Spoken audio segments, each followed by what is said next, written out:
I am so happy to welcome back designer Judy Cutler here today with her excellent ideas on how you can spend your Easter. So great to have you back. Thank you. Always love being here. Quite a few excellent ideas. I'm so excited to show off all of these because we are really kind of going beyond the dyeing of the Easter egg, which I know has been a tradition, but now you've got ideas to start new traditions with your family this Easter.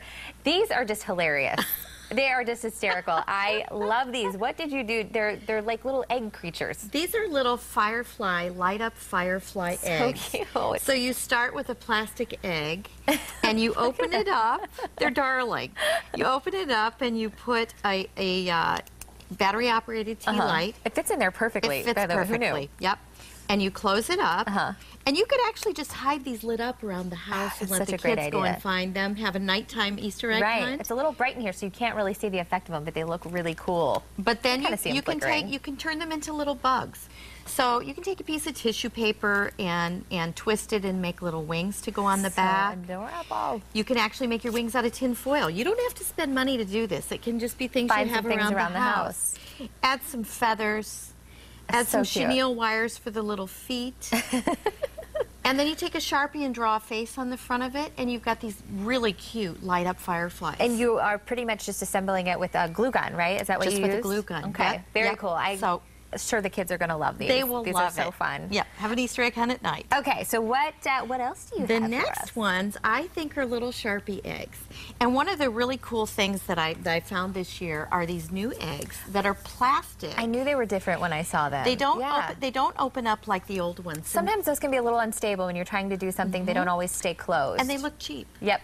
These actually look like real eggs. They do. They're very lightweight, and you can dye them, paint them, craft on them, and you can turn them into like heirlooms. Very cool. So the next year you get, just like you would your Christmas ornaments, you get out your eggs, and every year you just keep adding more. And then you're not wasting them too, because I know a lot of times when you dye them, you're not necessarily eating them, and the kids don't eat the eggs. Right? Come on. So this is a great way to do it. So one of the eggs that I really like to do are these Sharpie eggs, which we're looking at right now. And basically, all you do is you take a Sharpie and you scribble onto the egg. Make little marks like this onto the egg. We'll use a little green in there to make some leaves. And this is what's really fun is I'm just scribbling. Everybody can scribble. When I was looking at it, I feel like it's a perfect work of art. And now I'm like, okay, I can do that.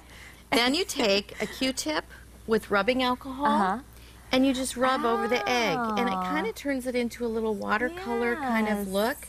Turn your Q-tip over and get your greens going. That's just rubbing alcohol, you said. Yeah. Okay. But the neat thing about the scribbles is it kind of creates some depth and dimension. You can't tell they're scribbles when you're done. Then when you're done with that, you're going to let that dry. We'll go ahead and do this a little quicker. Okay. Let it dry, and you're going to go in and you're going to create some little outlines around your eggs. So very fun. Love it. We have about a minute left, and I don't want to leave these two out. This one's gorgeous. Super easy, too, the way you created that. This is blob paint on the egg, dip it in a cup of water, you're done. How hard is that? Super fun. Yes.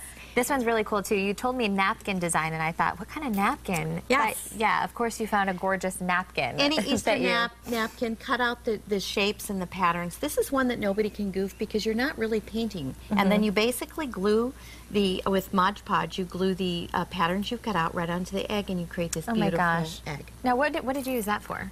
This is Mod Podge. Oh, that's what you put it on. Okay. That's what you put it on with. But you could hand paint your eggs, but basically go crazy this year. So many fun ideas. I told you she had some excellent ideas for your Easter.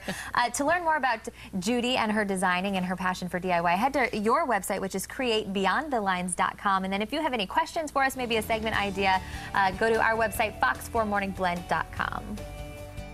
And to keep in the Easter spirit, how about a sweet treat while you're making those wonderful Easter eggs? How about jelly bean Easter bark? It's today's snack on this. It looks so yummy. We got this recipe from verybestbaking.com, and here's what you're going to need. 2 cups, a 12-ounce package of white chocolate chips, 2 teaspoons of vegetable shortening, and a ½ cup of jelly beans divided. Okay, so you line the baking pan with wax paper. You microwave the morsels and vegetable shortening in a bowl on medium-high for about a minute, and then stir. If it's not melted, continue to microwave in about 30-second intervals until it is melted.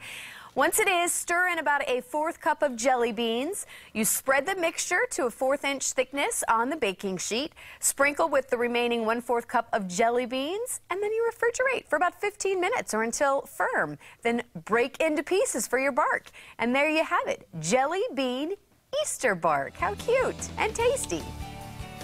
Very cute, and it's about to get better because up next, we've got a recipe for strawberry cheesecake that really takes the cake.